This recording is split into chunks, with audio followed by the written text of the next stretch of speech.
Bueno, bienvenidos una vez más a Medicina y algo más podcast, a una nueva entrega y tenemos nuevamente de invitado ya conocido por los que ven y oyen este podcast a Santiago Bachi. El doctor Santiago Bachi pues es médico internista e infectólogo y ahorita se encuentra como especialista trabajando en el Centro Médico de Caracas. Y con él vamos a hacer el día de hoy una puesta al día que hay de nuevo en cuanto al COVID. Santiago, ya yo no le llamo COVID-19, ya. Eso empezó en el 19, pero es COVID como tal. No sé qué opinas tú de ese pequeño preámbulo, pero bienvenido y gracias por haber aceptado la invitación nuevamente.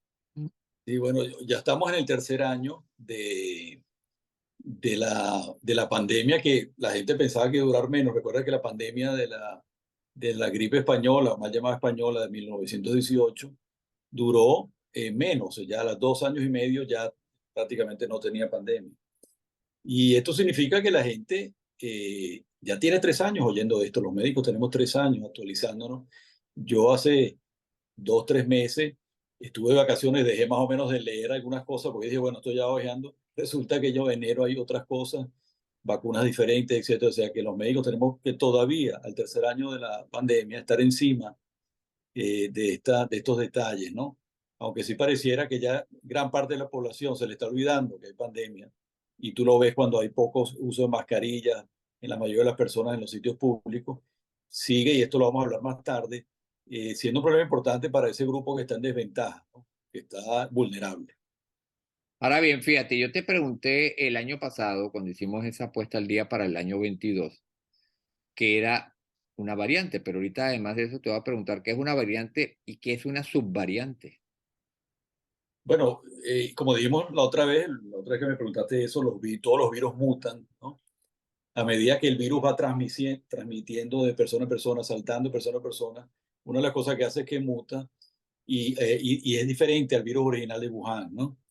A esto es lo que se denomina variante. Estos virus que mutaron mutaron la proteína de espiga sobre todo, y los científicos lo que hacen es que hacen un mapeo del virus con lo que se llama secuenciación para ver cuáles son las características, los puntos donde los virus mutaron y le ponen diferentes letras que ustedes han visto que tienen diferentes letras. Pero fíjense que saltamos de Delta a Omicron y la gente pensó que iba a saltar de Omicron a otro nombre del abecedario, y nos hemos quedado con una cantidad que son más de 400 subvariantes de Omicron, y cada una tiene diferentes características, transmisibilidad, severidad, etcétera.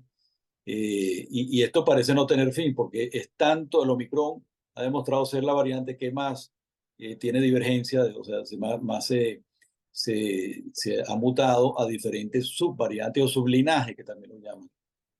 Ok. ¿Y actualmente cuáles son las variantes predominantes en la actualidad? Y sabemos que eso, estamos hablando de esto ahorita y a lo mejor dentro de un mes, 2 meses, eso no va a ser así, pues. Sí, como te dije, las variantes predominantes vienen de Omicron. El linaje original era B11-529, por ejemplo. Y ahorita hay una gran cantidad de letras también, la que, por ejemplo, tú lo que vives en los Estados Unidos, el más del 60%, 70% de la población que está sufriendo de COVID en los Estados Unidos es la XBB 1.5, ¿no? Que es la principal en Estados Unidos. Y en China también, en China es impresionante que tú sabes que tenían ese COVID cero, que era muy, muy estricto. Ellos decidieron que por problemas económicos iban a dejar esa política de COVID cero. Bueno, empezó una gran ola que llegó inclusive a infectar a 90% de ciudades grandes, ¿no? Y todavía, aunque ha bajado un poco, todavía China está teniendo una gran cantidad de enfermos y muertes. Lo que pasa es que hay un poco, o hay una sospecha de poca transparencia de lo que está pasando en China, y eso es una de las cosas que ya vamos a hablar también después. Llevó ahorita el director de la OMS a decir que no se podía declarar la semana pasada el fin de la pandemia porque hay sitios como China donde está actualmente una actividad importante de hospitalizaciones y muertes por el COVID. Ahora, ¿por qué el Omicron se ha quedado enquistado, por decirlo así, y no hemos visto una nueva variante, sino es Omicron y sus subvariantes? ¿Por qué no ha surgido una nueva variante como tal? Sí, son muchas subvariantes del Omicron, pero ¿por qué no una nueva? ¿Cuál es la explicación que le dan los expertos? Eso, yo no he encontrado una explicación en los virólogos, ¿no? Para responderte esa pregunta, pero sigue siendo la estructura básica del Omicron y lo que pasa es que fueron como sublinajes de eso y no hay una diferente como para mandarle que es otra variante totalmente diferente, ¿no? Pero Ok, es una buena pregunta para un virólogo que nos explique eso. está bien. Ahora fíjate, ¿hay alguna que hasta ahora hay alguna que sea, porque sabemos que hay variantes de interés, digamos que son las que como tal, pues le ponen interés, luego las de preocupación, porque como son más transmisibles, etcétera. Y ya el tercer paso, las variantes de riesgo. ¿Ha habido alguna en este lapso variante de riesgo? ¿Se espera que pudiera haber una variante? No, la variante de interés, tú sabes, son las que tienen importancia desde el punto de vista de infección humana, epidemiológico, clínica, etcétera. Y las de preocupación son las que eventualmente sería cuestión, o sea, cuestión de tiempo para que lleguen a ser un problema epidemiológico clínico. Y más o menos han sido estas subvariantes de Omicron. No ha habido otras variantes que estén como variantes de interés. Siempre Omicron, en todos estos 6 meses que hemos pasado. Pero sí, sí, sí, ciertamente hay la posibilidad de que surja una nueva variante en algún momento. Sí, una de las cosas impredecibles es que el virus, como está mutando, no sabe hacia dónde va. Y esto es una de las grandes cosas para declarar cuándo va a ser el fin de la pandemia. A menos de que, dicen los expertos, aparezca una super variante que cambie el juego, que sea más agresivo, etcétera. Eso está descargado totalmente. Bueno, dicen que es poco probable, pero no lo pueden descartar totalmente. Ajá, y ahí aprovecho para preguntarte, ¿y pudiera pasar lo contrario, que en vez de que pudiera hipotéticamente que lo consideran de poca probabilidad que surja una variante más agresiva, que ocurra lo contrario, que surja luego una variante que pierda totalmente la posibilidad digamos, de causar una enfermedad como tal en nosotros? Sí, también es una posibilidad potencial, ¿no? Pero lo que más se espera es que esto siga cuando, o sea, que la pandemia está en transición hacia una endemia. Y algunos países han dicho que han entrado a una endemia y eso es lo que más se espera. No, no es que desaparezca totalmente un virus que no nos haga nada, sino que haya permanentemente casos en la comunidad, pero que la sociedad y el sistema de salud pueda manejarlo y la gente lo vea como una influencia estacional, como la gripe que tú sabes, pues, que fallecen 30, 40 mil personas en los Estados Unidos todos los años y casi nadie habla de eso porque son todos los años y todos los años van adaptando las vacunas a las nuevas variantes. Ahora bien, fíjate, esas variantes, como tú bien lo has dicho, si bien no son más agresivas, sí han adquirido nuevas características. ¿Cuáles son esas nuevas características que tienen esas variantes que esas subvariantes? Bueno, fíjate que hay cosas buenas y cosas malas. Las cosas buenas es que no son aparentemente más severas en su severidad ni más agresivas como para llevar a la gente al hospital o a la muerte. Pero sí son mucho más transmisibles. Y cada variante que aparece nueva significa que una persona que tenga C pues, es potencialmente capaz de generar muchos más casos que las variantes anteriores. Por eso es que tú ves que a veces familias enteras se contagian, porque son muy, muy transmisibles, pero se quedan en la casa. Probablemente te llaman por teléfono, los trata de forma ambulatoria y no es como hace uno o 2 años, que siempre el de mayor edad de la casa, etcétera, venía al hospital y lo hospitalizábamos con una neumonitis. Porque, y esto es otra de las cosas que debemos discutir, se especula que los síntomas han cambiado un poco, en el sentido de que antes había más toque del aparato respiratorio inferior con neumonitis, insuficiencia respiratoria, etcétera, y ahora aparentemente algunas de estas variantes tienen más toque del aparato respiratorio superior, cosa que hace más parecido a un resfriado común fuerte que te den. Ok, ahora fíjate, como vamos a entrar ahora a la parte de vacunas, es lo siguiente.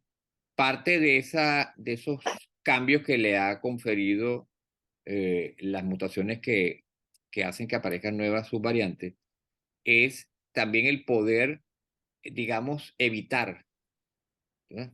La protección que la vacuna da. Porque cada vez que surgen estas subvariantes, como que uno piensa que la vacuna, o sea, ellas logran saltar, pues, ¿verdad? Y bypassear, pues, por decirlo así, esa protección que le confiere a uno la vacuna. ¿Qué hay de Sí, eso? pero recuerda que la vez pasada, hablamos de protección, tenemos que decir que las vacunas no son las mejores para prevenir que te dé la infección, sino para el espectro más severo de la enfermedad. Y ha sido una de las críticas que se le ha dado a la vacuna, ¿no? Que debería hacerse una vacuna que sea más efectiva en parar la transmisión de la infección, no solo los aspectos severos de la enfermedad, que de parte ha sido bien bueno, porque fíjense que ya las hospitalizaciones y las muertes han bajado, y eso es todos los trabajos de todos los países, pero todavía la gente sigue en transmisión, y las vacunas actuales no son tan buenas, así como son tan buenas para disminuir la parte severa, no son tan buenas para parar la transmisibilidad de la infección. Sí. Ahora bien, fíjate, empezamos con una vacuna que estaba basada en la información del virus de Wuhan. Luego llegó y nos vendieron el hecho de que teníamos que ponernos un refuerzo. Empezaron a surgir las nuevas variantes, la Delta, tal, etcétera. Y después nos recomendaron poner como una especie de recordatorio a nuestro sistema inmune una tercera vacuna. Bueno, ya yo voy a 5, pues te cuento. Entonces, luego nos dijeron, bueno, mira, hemos visto que eso tiene, el tiempo de efectividad va bajando, la curva va, después de un mes y pico, 2 meses ya va bajando, va declinando, pues esa, esa, ese, digamos, esa posibilidad de que tu sistema inmune pueda combatir el virus. Entonces hay que hacer otro refuerzo para darle como otro pequeño empujoncito, otro recuerdo más, recordarle más a tu sistema inmune, mira, epa, aquí está esto. Pero todas eran con la información del virus original, Santiago. Ninguna tenía la información de las nuevas variantes. Entonces luego surge la bivalente. Ya podemos decir que ese sí es realmente una vacuna distinta, porque a pesar de que conserva la información de Wuhan, le adhiere la información del Omicron, ¿verdad? Claro, ¿de cuál Omicron? Yo no sé, Santiago, de cuál variante tomaron la información, pero es imposible que tú mantengas actualizada día a día eso, porque las subvariantes van a aumentar. Es mucho más rápido la aparición de subvariantes que la posibilidad de que tú hagas una, una más actualizada, y al final terminará siendo como la influenza, que agarrará la más, ¿cómo se llama? La que más, la más frecuente, la que está, digamos, dando más casos, y esa es la que vas a incluir ahí. Ahora, pero ciertamente esta bivalente, porque después tú sabes muy bien que hemos recibido información sobre que la bivalente para todo el mundo, pero mi pregunta es, ¿cómo está el estado actual de las vacunas? ¿Debo Bueno, ponerse o debe ponerse toda la población la bivalente, y realmente la bivalente va a traer diferencias en el comportamiento si yo me enfermo de COVID? mira, todo esto de las vacunas bivalentes, los refuerzos, los boosters, son un acontecimiento en pleno desarrollo. ¿Tú te acuerdas el periodista que tenía un parche que decía? Sí, Porque esto es muy controversial inclusive para los expertos. Y la bivalente es como, tú analizarías cómo es la vacuna de la influenza, que tú dices, todos los años tenía que actualizarla porque, bueno, la bivalente se actualizó en el caso de la que se utilizó hablando de RNA mensajero, ¿no? No la que tenemos nosotros en Venezuela. En Inglaterra fuera la Omicron, su variante BA1, y en Estados Unidos la que se está poniendo es su variante BA4, BA5, que no es la que acabo de decir, que es XBB 1.5. O sea, inclusive la bivalente no está dirigida a la subvariante que ahorita es el 70% de los casos de Estados Unidos. Pero hay trabajo que dice que sí te da más protección en transmisibilidad, ¿no? La gran diferencia es en hospitalizaciones y muertes. O sea, ¿cuál es la diferencia entre la vacuna del virus de Wuhan normalmente, la RNA mensajero, o también las otras de Venezuela, y las nuevas bivalentes? Eso es lo que no está tan claro, ¿no? Sí, por supuesto, son mejores porque están actualizadas para los virus más nuevos, ¿no? Yo creo que también eso va a cambiar ahorita, y tú lo has oído en las noticias, porque Biden esta semana dijo que el estado de emergencia para COVID se iba a acabar el 11 de mayo. ¿Pero qué significa esto? ¿Sabes qué significa esto? Que ya la prueba gratis y el tratamiento gratis y eso, y la hospitalización no va a ser tan automático como antes. Y entonces cuando tú te vayas a poner un booster, antes era gratis, pero ahorita te voy a decir que te va a poner hasta más de $100, ahorita también va a haber un poco más de reticencia a ponerse el booster, ¿no? Y yo creo, mira, en conclusión, lo que podemos ver, esto es bien controversial. Tú tienes que ver realmente, y todo está enfocándose en quiénes son los de más alto riesgo, y ahí es donde tú te tienes que dirigir los boosters, ¿ves? O sea, se justifica ponerle, ya como tú me dijiste, ya en Estados Unidos se pusieron los dos primeros, los dos boosters, se necesita ponerle un booster adicional a alguien que tiene menos de 50 años, tiene factores de riesgo. Probablemente no es una urgencia en ellos, pero sí en aquellos que tienen más de 65 años y tienen enfermedades de base o enfermedades susceptibles, porque tú sabes que el 90 y pico por ciento de las muertes y hospitalización han sucedido en ese grupo.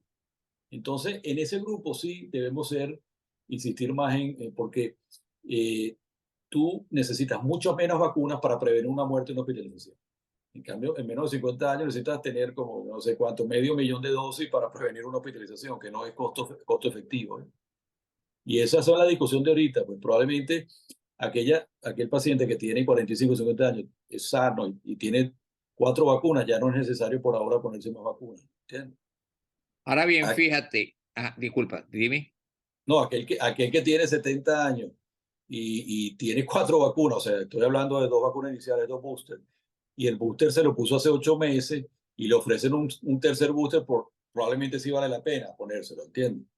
Pero todo esto está en desarrollo. Ahorita, esta semana, salió un trabajo en el Reino Unido donde aquellos pacientes que están sanos, que tienen una edad, como te digo, menos de 65 o 70 años, probablemente no hace falta, desde el punto de vista de salud pública, el costo que tiene para ponerle un booster tan seguido, ¿entiendes?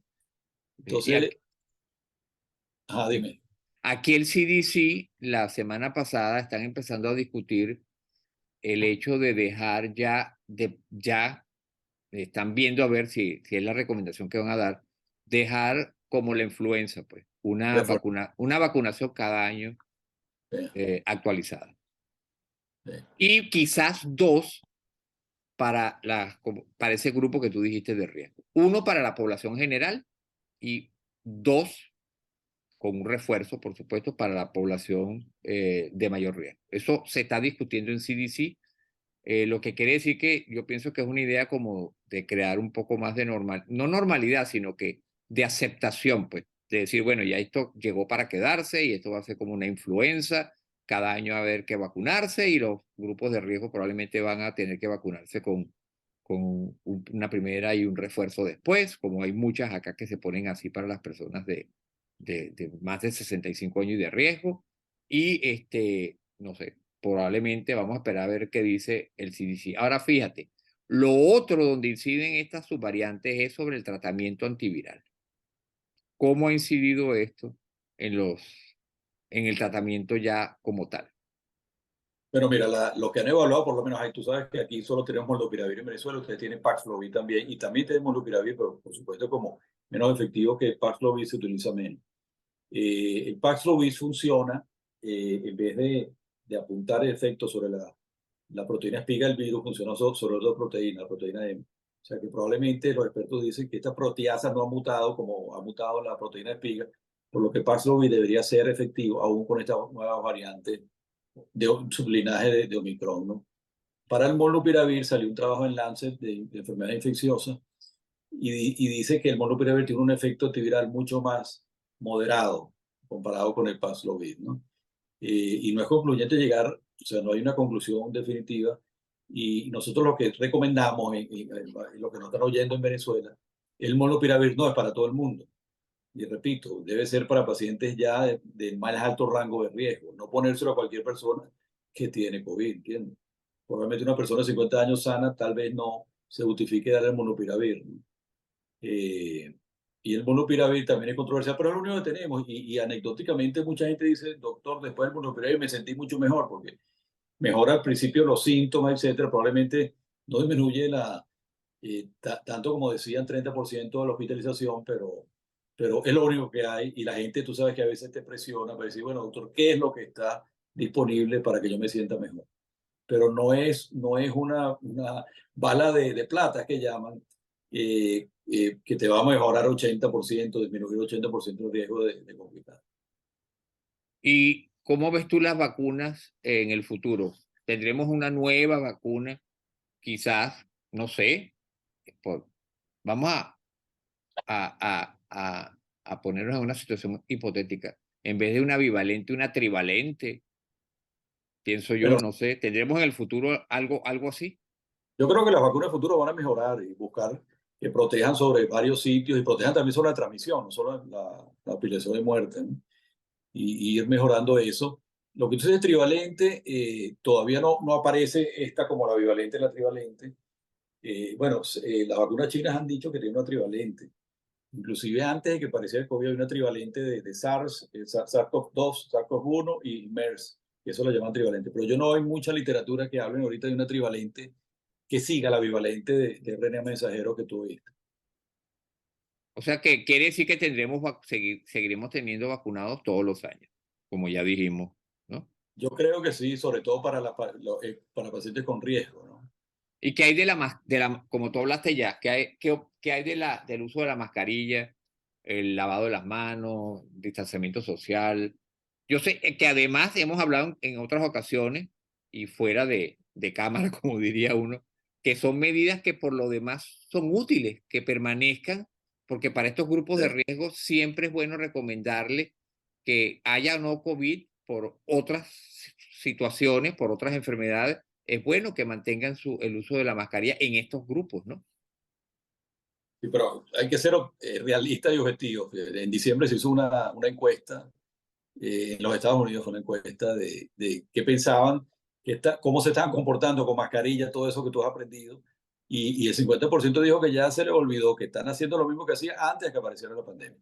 Solo un Lamentablemente. 30%, solo un 30% dijo yo todavía espero por lo menos un año cuidarme con mascarilla, haciendo cosas. Y estos son los de mayor edad, los que tienen miedo, los que siguen teniendo miedo, etcétera, ¿no? Pero hay que ser real. No sé si has viajado, has oído lo que han viajado. Bueno, nadie usa mascarilla en ningún lado. Y No, eso no vas a... Sobre todo acuérdate que la civilización occidental siempre estuvo en contra de la mascarilla. No son como los sudeste asiáticos, los chinos, que siempre utilizaron mascarilla antes de COVID para protegerse de una gran cantidad de cosas. no, y Al, al, ellos tienen además otros motivos para usar mascarilla que no es el motivo sanitario. Es un motivo ya que va mucho más allá, cultural, por otras cosas. Pues entonces, pues nosotros hemos visto muchas personas asiáticas usar y pensamos que solamente en aquella oportunidad que lo veíamos era solamente por la contaminación ambiental y la polución. No, no. Ellos tienen cosas que van mucho más allá de eso. Y entonces eso ha hecho pues, que sea una cultura distinta a la nuestra y le haya sido más fácil el, el, el aceptar esa medida como tal y seguir usándola porque ya haya o no haya COVID, lo van a seguir usando por otros motivos, ¿no? Ahora fíjate, una cosa importante, las pruebas diagnósticas en cuanto a la prueba casera sigue, o sea, si hay algo por lo cual una variante puede hacer que haga que una prueba de estas dé falsos negativos o las pruebas siguen siendo fidedignas para cualquiera sea la subvariante que nos encontremos.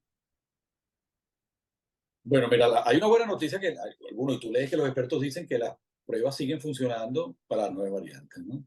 Sí. Pero sin embargo, cada vez que aparece una variante, uno se hace una pregunta que si estas pruebas diagnósticas siguen siendo efectivas. Y eso hay que seguirle la evolución, ¿no?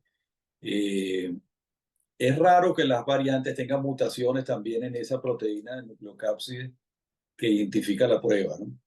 Pero hay que hacer seguimiento. Mira, lo que hoy puede ser que en algún momento haya ciertas mutaciones que burlen la acción. Pero la buena noticia es que la mayoría de expertos dicen que las pruebas disponibles, inclusive las pruebas rápidas, siguen detectando las nuevas variantes. Ok, y fíjate, ya han pasado, como tú dijiste, 3 años desde que se instaló el COVID con nosotros.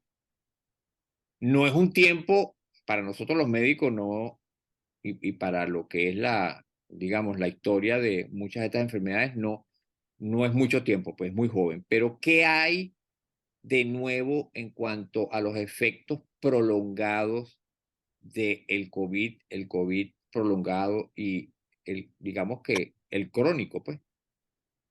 Sí. Déjame buscarte por aquí. Yo tengo una tabla de un estudio que se hizo sobre los síntomas más frecuentes, persistentes, te lo voy a leer aquí. Por ejemplo, los más comunes, que son fatiga, que es lo que los médicos llamamos astenia. Doctor, yo todavía me levanto, no me puedo parar, yo camino una cuadra y me canso, ya no soy la misma. Disnea, que es la dificultad para respirar, molestias en el pecho, cojo presión, la tos, que para nosotros lo que vemos post-COVID es un gran dolor de cabeza. La gente sigue semana y semana, tú le das cualquier cosa, inclusive se está planteando que hay una tos neurógena sensitiva, que el virus o sea, vuelve sensible a esas terminaciones de todo y es una tos persistente que es difícil quitar. Bueno, fíjate los porcentajes. El porcentaje con fatiga es 15 a 87%, que duraron 3 meses o más. Dificultad para respirar de 10 a 71%, 2 a 3 meses o más. Molestias en el pecho hasta 44%, 2 a 3 meses. Tos, 34%, 2 a 3 meses. Y anosmia, que ya ha ido bajando, ¿no? 13%, un mes y rara vez dura más. O sea, la mayoría de la anosmia, y uno lo ve en los pacientes, ya no están durando tanto, ¿no? Los síntomas menos comunes son ya más inespecíficos: dolor articular, dolor de cabeza, siguen con rinitis frecuente, falta de apetito, sigue mareado, dolores musculares, no puede dormir, se le cae el pelo, tiene diarrea. Fíjate que se están escribiendo dos tomos más de los libros que tú tienes en la biblioteca para ver qué es lo que está pasando. Desde el punto de vista psicológico, neurocognitivo también, estrés postraumático, 6 semanas a 6 meses, deterioro de la memoria, esos viejitos que estaban borderline, en demencia, puede durar semanas o meses, hasta 21%, pobre concentración, 16%. Y dicen que un trabajo la semana pasada que los estudiantes de college, de universidad, 30% de ellos tienen COVID prolongado, que significa pobre concentración. Que ya es una excusa para decirle al maestro, mira, Claro. yo tuve concentración. Y ansiedad y depresión, semanas a meses, 23%. Más del 50% dijo que tenía una reducción de calidad de vida semanas o meses después de él. O sea, fíjate la magnitud de. Por eso es que hablamos la otra vez que las universidades están abriendo departamentos para atender a estos pacientes, porque no saben qué hacer con ellos y menos saben cómo tratar. Entonces tienes que ir desviando a cada especialidad a ver cómo cada especialidad puede ayudar a estos pacientes que tardan semanas con estos problemas. No, y Santiago, yo pienso que algo que se debería estudiar, no sé si tú has leído algún trabajo sobre eso, me imagino que habrá gente, porque entonces cuando uno piensa una cosa, ya hay 10 que ya lo han pensado y lo han puesto en marcha. Uno cree que de repente es algo novedoso, pero digo, lo que pienso yo es, muchas de estas personas, por ejemplo, los que tienen problemas cognitivos, depresión, tal, que desarrollan eso o después del COVID, lo que sería interesante es ver qué predisponente tenían ellos, porque probablemente eso sucede en las personas que tienen un factor de riesgo predisponente, pues esas personas estaban predispuestas a hacer eso ya sea con COVID o sin COVID. Lo que pasa es que el COVID vino a darle como la puntada final para que Sí, comenzara a expresarse ese tipo de problemas, hablando de los emocionales, ¿no? Y se comenzará a manifestar. Muchas de esas personas ya eran personas que iban a desarrollar una fibromialgia y entonces el COVID como que aceleró eso, ¿no? Entonces probablemente lo que ha hecho el COVID es que, digamos, fue como una gota más sobre ese vaso y empezó a derramarse, pues. Pero así como hubiera podido ser el COVID, hubiera podido ser a lo mejor exacto, otro. cualquier, inclusive no médica, ¿Sí? un divorcio, por ejemplo, te puede desencadenar. Exactamente. Entonces yo pienso que eso sería bueno también tratar de verlo y no todo achacarlo pues al COVID, porque puede ser que el COVID como tal no sea sino de manera por azar, pues le dio COVID y le aceleró, le hizo que apareciera pues más rápido algo que iba a aparecer en el futuro, pero con el, Pero con, fíjate esto qué interesante. Tú sabes que cuando tú ves la mortalidad de un país y tú no sabes, por ejemplo, si el exceso de mortalidad fue porque, por ejemplo, infarto. Si tú ves que la curva de infarto y el infarto superior, tú dices, bueno, hay que buscar qué causa elevó esa curva. Y hay un trabajo en la semana pasada súper interesante que dice que el COVID ha aumentado 5 veces el chance de morir por causas cardiovasculares, tan lejos como año y medio después. ¿Qué quiere decir esto? Que el riesgo no termina a los 6 meses de tener un poquito más de chance que tener un infarto que le dio COVID, sino que en este trabajo duró hasta año y medio. puede verse ese aumento en la incidencia de infarto al miocardio, ¿no? Y por eso mucha gente, por ejemplo, está falleciendo ahorita de infarto. Tú dices, bueno, ¿será por COVID o es que sería que iba a fallecer? Porque sabes que infarto es la causa más frecuente de muerte en los hombres. Eso es interesante, ¿no? Fíjate cómo se prolonga hasta año y medio el riesgo de enfermedades cardiovasculares, ¿no? Pero yo pienso que yo no he leído el trabajo, pero pienso que uno debe ir a profundidad, saber qué pasó, porque tú puedes ser, Santiago, que si yo tuve COVID y quedo con alguna de estas problemas que quedan las personas, con el problema de que se siente cansado, no se puede concentrar, tiene dolores. Entonces, muchas de esas personas, ¿cuántas recurrieron al consumo, por ejemplo, de tabaco para calmarse? Entonces, eso le agregó otro factor de riesgo. ¿Cuántos de esas personas recurrieron a sustancias? ¿Cuántas modificaron su estilo de vida? Porque de repente la persona se sentía más cansada y dejó de moverse, se hizo más sedentaria y a su vez entonces cambió el estilo, el modo de comer, se hizo menos saludable. O sea, hay que sumar todas esas variantes porque puede ser que no sea directo como tal, o sea, que el Sí. virus produce un cambio a nivel de las arterias coronarias o que afecta y sensibiliza más el miocardio y lo vuelve más, lo hace más riesgoso a hacer arritmia. O sea, no sé, o sea, nada de eso está demostrado como tal, pero sí también debes pensar que todo lo que causa, pues, el dejar esa secuela, ¿verdad? También trae como consecuencia el dejar de hacer ejercicio, comer bien, de repente empezar a consumir sustancias, tomar medicamentos y A COVID le botaron el trabajo, pues, etcétera. pierde el trabajo, a lo mejor la mujer no lo aguanta más y ya se divorcia porque el tipo está... Entonces, es como los casos que yo he hablado con Carlos, con Carlos Fernández, que como la fibromialgia son enfermedades reales, Santiago, pero la gente no lo entiende porque no le ve nada a la persona. Entonces, la persona tuvo COVID, pasó el COVID y empieza que si, ay, me duele aquí, yo no puedo ir, falta el trabajo porque está muy cansado, pero tú lo ves y no sugiere eso el exterior de la persona. Entonces, la persona piensa que están simulando, como el caso de los estudiantes, pues. Un estudiante que de repente baja el rendimiento y dice, nada, eso lo que está haciendo es fiesteando y ahora está metiendo el cuento de que tiene COVID, pero no es así, eso es real. Lo que pasa es que es difícil de comprender porque tú no estás exteriorizando, no se te está poniendo la esclerótica del ojo amarillo, no estás teniendo cosas que tú puedas ver como tal, pues entonces son cosas muy subjetivas, la gente no las entiende y al tú no ser entendido, incluso hasta, imagino yo, por los médicos, empieza entonces a echar mano pues a muchas cosas, ¿verdad? A hábitos que no son saludables y eso también termina contribuyendo. No sé, pienso yo así, estamos aquí como que en una etapa así como de reflexión hablando de estas cosas que no se saben muy bien, pero bueno, ya en el futuro sabremos qué va a pasar. Mira, y luego para terminar, yo sé que tú no lees el tarot, ni tampoco tienes una bola de cristal, como una vez dijo un médico aquí que me pareció de lo más desagradable eso, pero ¿qué crees tú que nos depara el futuro en cuanto al COVID? Bueno, hay mucha incertidumbre en ese sentido. Tú sabes que esta semana hay noticias nuevas de Tedros. Se reunió el viernes pasado ya para declarar a todo el mundo el fin de la pandemia. Recuerda que el año pasado la OMS había dicho que ya ve el fin de la pandemia pronto. Y esta reunión era para ver si declaraban el fin de la pandemia.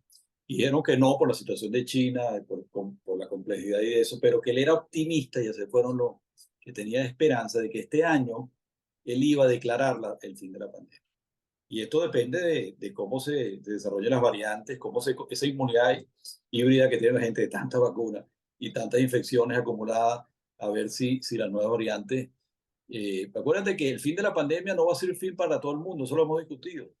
Hay un gobierno, Biden dice en septiembre o octubre del año pasado, dijo que ya se había acabado el COVID, ¿de acuerdo? Entonces, una cosa es lo que dice el gobierno, otra cosa, la gente de repente acaba con el COVID, que es lo que te digo, este 50% de personas que dicen, no, para mí ya acabó, yo no estoy haciendo nada que tenga diferente a lo que yo hacía antes de la pandemia. Pero para muchos pacientes con cáncer de edad avanzada, etcétera, no se ha acabado la pandemia. Y para muchos países tampoco, ¿entiendes? Por ejemplo, China. Entonces, esto no va a ser una declaración tan igual en todos los países, ¿no? Pero sin duda estamos en una etapa de transición hacia una endemia y la gente está dejando a un lado. Y esto es una de las cosas, de las tres grandes preocupaciones. Primero, la desinformación de las vacunas. Tú has visto que gente que dice cada vez hay más que los boosters están dando problemas, que no se pongan nadie los boosters porque es mayor el riesgo de los efectos secundarios severos que cuando tú sabes que no es así. Los efectos secundarios severos siempre están por debajo del beneficio que te dan estos refuerzos, ¿no? Y lo otro es la incertidumbre, te lo repito, con las nuevas variantes. No sabemos qué va a ser el virus en los próximos meses, pero la mayoría de los expertos dicen que no, que más bien va a dar estas nuevas variantes que son no dar problemas de salud pública para la mayor parte de la gente y que no esperan que venga otra variante que vuelva otra vez a ponerse en el tapete todo lo que es las normas de aislamiento. Y lo otro, la fatiga pandémica. La gente está harta ya. 3 años en esto. Mira, quiere salir, quiere viajar. Ahorita los viajes están volviendo en muchos países casi al nivel de lo que pasó, ¿no? Aerolínea, ahorita los cruceros, etcétera, ya los cruceros no se están inhibiendo, todo eso. Y eso también hay que esperar si una nueva variante y con este desaforo que tiene la gente por recobrar su vida pasada, qué es lo que va a pasar. Pero en general somos optimistas que la gente va a recobrar su vida normal poco a poco, sobre todo en los países que ya han alcanzado una vacunación alta o que tienen un nivel de inmunidad natural alto. En cuanto a los niños, Santiago, se me había pasado, ¿tú crees que cómo está afectando esta nueva subvariante a los niños? Si son más, si se siguen comportando igual los niños con mucho menos riesgo, con una enfermedad menos severa. ¿Y qué va a pasar? ¿Se va a incorporar la vacuna de COVID a lo que es el esquema de vacunación de rutina de los niños? ¿Tú crees? Los niños tienen un perfil diferente a los adultos en este momento con las nuevas variantes, las presentaciones clínicas. Y en países está poniendo los boosters a los niños también. Todo depende de cada país. Acuérdate que esto cuesta mucho dinero y hay que ver qué se hace, ¿no? Eh, Cada país debe tener su política. Ya te enterarás si en el país donde tú vives o en Venezuela, en otros, van a recomendar los refuerzos anuales en niños, por ejemplo. Por lo menos en Estados Unidos yo creo que sí van a poner los refuerzos anuales en todos, no solo en adultos, sino en niños también, ¿no? Pero hay que esperar qué es lo que dicen. Esto es un acontecimiento poco a poco y ver qué dicen los gobiernos, que son los que aportan la vacuna. Recuerda que aquí nadie en el mundo ha comprado vacunas, que ha sido la gran suerte. Porque imagínate si nosotros, aparte de los gastos de los niños que tenemos en vacunas, tienes que meter una vacuna a cada niño que cueste un poco de plata para Omicron. Y eso es otra cosa. Vamos a ver si en el futuro las vacunas van a ser aportadas por los gobiernos de o sea, cada país o no. Eso también queda por verse, ¿ves?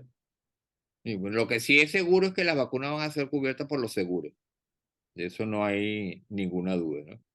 Y siempre hay la posibilidad, por lo menos aquí, de que las personas se vacunen sin costo, porque siempre hay organizaciones que dan esa posibilidad a las personas que no tienen seguro. Sí. Siempre va a haber esa posibilidad, de todas maneras. Bueno, Santiago, creo que con esto hemos cubierto, pienso que es esperanzador y por otro lado, pues, lo que Incertidumbre. incertidumbre, pero hay que tener paciencia porque 3 años en la vida nuestra probablemente puede ser vista como bastante, pero 3 años no es nada para lo que sería la evolución de este tipo de enfermedades, pues. Pero bueno, ya veremos qué es lo que va a pasar y con la sombra de que puedan aparecer otros virus, ¿verdad? En el futuro y hay que estar preparado y no que nos agarren como decimos nosotros, con los pantalones abajo, como fue esta pandemia, que todo el mundo se llenaba la boca diciendo todos los países que estaban súper preparados para una pandemia y esto agarró a todo el mundo con los pantalones abajo.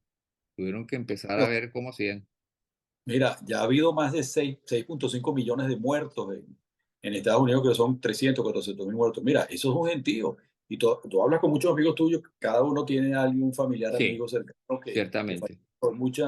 Todavía hay muchas familias en duelo porque el virus se ha llevado a mucha gente, ¿no?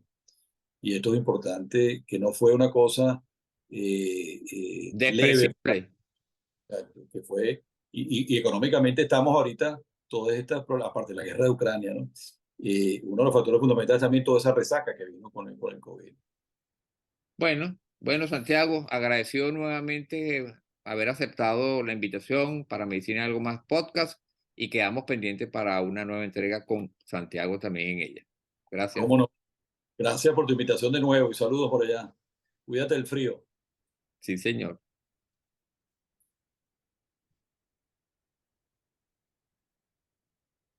No encuentro dónde pausarla. ¿Dónde pauso yo esto? Se me fue donde pausaba yo esto. Ah, aquí.